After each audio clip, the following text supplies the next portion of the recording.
Assalamualaikum warahmatullahi wabarakatuh. Anak-anak, sekarang kita sudah sampai materi transformasi, yaitu bab baru ya. Kita awali dengan transformasi pencerminan atau refleksi. Sebelum pembelajaran kita mulai, marilah kita berdoa menurut keyakinan kita masing-masing supaya pembelajaran kita kali ini bisa bermanfaat bagi kita semuanya. Amin. Berdoa mulai. Selesai.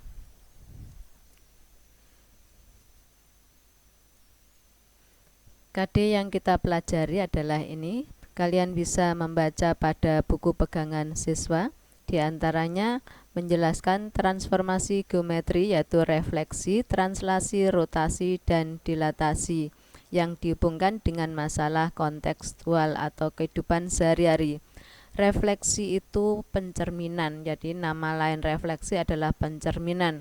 Translasi itu pergeseran, rotasi itu perputaran, dan dilatasi ini pengecilan, bisa juga pembesaran. Jadi ada faktor skalanya nanti. Pengalaman belajar ini bisa kalian baca di buku pegangan siswa. Yang kita pelajari hari ini adalah yang pertama, menggambar bayangan benda hasil refleksi pada pencerminan. Apersepsi yaitu materi yang harus kalian kuasai sebelumnya. Kita mengingat kembali membuat garis yang tegak lurus terhadap garis lain. Contoh, buatlah garis yang tegak lurus dengan garis K melalui titik A. Kalian disuruh membuat garis yang tegak lurus terhadap garis K ini melalui titik A. Kalian masih ingat ya, menggunakan penggaris siku-siku. Perhatikan, kita ambil penggaris siku-sikunya, kita geser sampai menyentuh titik A. Jadi ini sisi yang siku-siku, yang satu kita letakkan di garis K, ini kita himpitkan atau kita sejajarkan ya, ini berhimpit di sini. Kita himpitkan dengan garis K, kemudian kita luruskan sampai titik A. Baru kita buat garisnya ini. Garis merah ini pasti tegak lurus terhadap garis K karena penggaris ini adalah siku-siku ya. Nah, inilah. Jadi garis merah ini adalah garis melalui titik A tegak lurus terhadap garis K. Kita lanjutkan lagi, saya beri contoh lagi. Buatlah garis yang tegak lurus dengan garis K melalui titik A. Letakkan penggaris siku-siku di sini. Ini ada sisi yang saling siku-siku, yang satu dihimpitkan dengan garis K, kemudian digeser sampai menyentuh titik A. Nah, seperti ini, dibuat garis, penggarisnya dilepas. Garis inilah yang merah ini adalah garis yang tegak lurus terhadap garis K melalui titik A. Sudah ingat ya? Kita lanjutkan. Saya kira semuanya bisa karena di kelas 7 sudah dibahas. Kita menggambar bayangan benda hasil refleksi. Sebelumnya kalian amati ini, gambar di bawah ini. Di sini ada rumah, kemudian ada sungai. Maka di dalam sungai ini ada bayangan dari rumah, ibaratkan rumahnya bercermin pada air di sungai ya. Sifat bayangan benda yang dibentuk oleh pencerminan diantaranya sebagai berikut. Bayangan suatu bangun yang dicerminkan memiliki bentuk dan ukuran yang sama dengan bangun aslinya. Bukan hanya sama tapi kongruen ya. Kongruen itu sama dan sebangun, ukurannya sama, bentuknya sama, itulah kongruen. Seperti kalau kalian bercermin, tentunya bayangannya yang ada di dalam cermin persis dengan kalian kan, baik wajahnya maupun ukurannya persis sama. Saya kira semuanya pernah bercermin, bahkan lebih dari 10 kali per hari ya.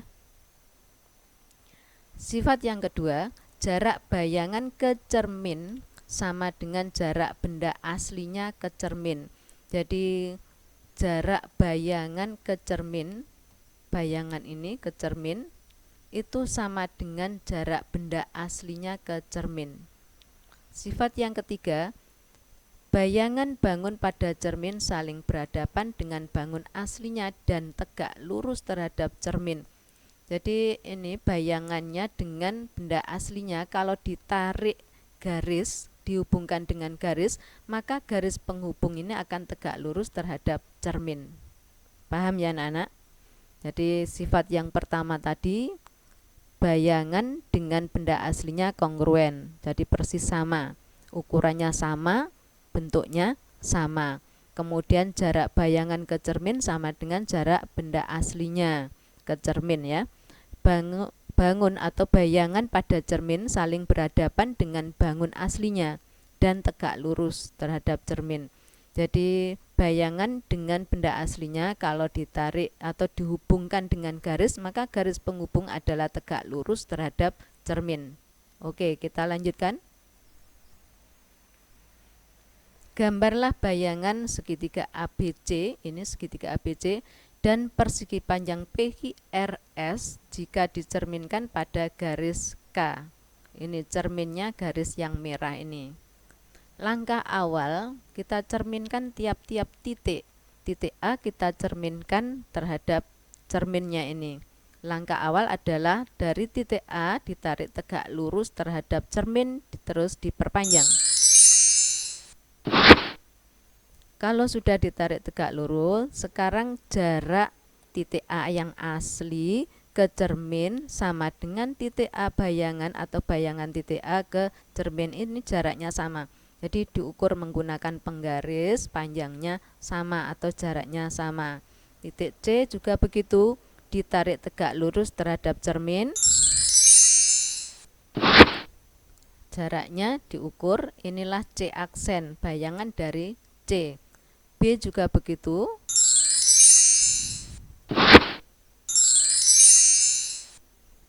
Dari cermin diukur, ini titik B aslinya, kemudian dari cermin ke B aksen ini diukur sama. Jadi B ke cermin sama dengan B aksen ke cermin jaraknya. Maka inilah bayangan segitiga. Jadi titik A aksen, B aksen, C aksen dihubungkan menjadi segitiga. Segitiga inilah yang dinamakan bayangan dari segitiga ABC. Oke, kita lanjutkan. PQRS kita cerminkan terhadap garis yang merah ini. Kita awali dari S, kita tarik tegak lurus terhadap cermin, diukur panjangnya, inilah S aksen, bayangan dari titik S.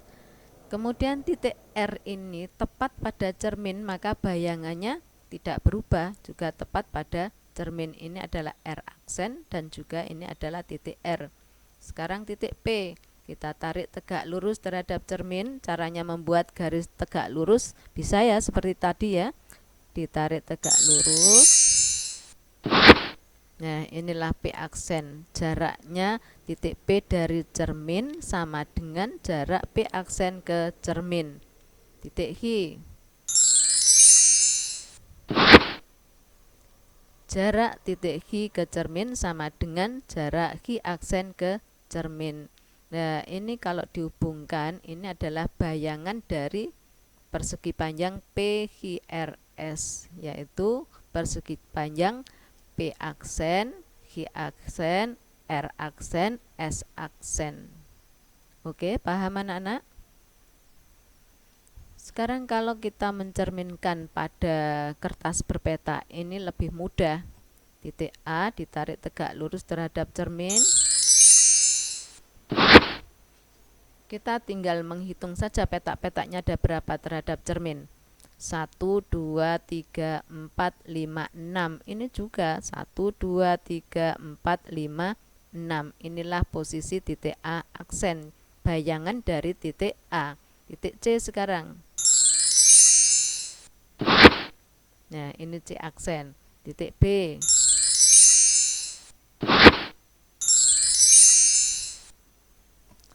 Jarak titik B ke cermin ada berapa ini? Ada 6 ya. Maka ini juga ada 6. Inilah B aksen. Kita lanjutkan. PHRS kita cerminkan terhadap garis merah. S kita tarik tegak lurus terhadap garis merah atau cermin. Kita hitung dari cermin 1, 2. Ini juga 1, 2. Inilah S aksen. R tepat pada cermin, maka R aksen juga tetap tidak berubah. P sekarang kita tarik tegak lurus terhadap cermin. Diukur atau dihitung petaknya, karena ini ada petak-petaknya ya, 1, 2, 3, 4 setengah. Ini juga 1, 2, 3, 4 setengah. Inilah P aksen. Kemudian H, jarak dari cermin ada 2,5, maka H aksen jaraknya terhadap cermin juga 2,5. Nah, yang berwarna pink ini sebagai bayangannya dari yang berwarna hijau. Ini juga yang warna pink, bayangan dari segitiga yang berwarna hijau. Bagaimana anak-anak? Paham ya? Kita lanjutkan.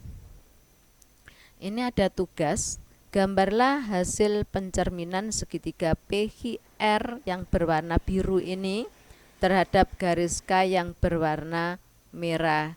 Kalian masih ingat ya, setiap titik ini ditarik tegak lurus terhadap garis yang merah, diperpanjang, kemudian dihitung petak-petaknya ada berapa. Jarak P aksen terhadap cermin sama dengan jarak P terhadap cermin. Begitu juga jarak R terhadap cermin sama dengan jarak R aksen terhadap cermin. Jarak H terhadap cermin sama dengan jarak H aksen terhadap cermin. Bisa ya anak-anak? Oke, saya tunggu pekerjaan kalian anak-anak, segera mengirim ya. Terima kasih atas perhatian kalian dan saya harapkan kalian tetap semangat dan jaga kesehatan kalian masing-masing. Wassalamualaikum warahmatullahi wabarakatuh.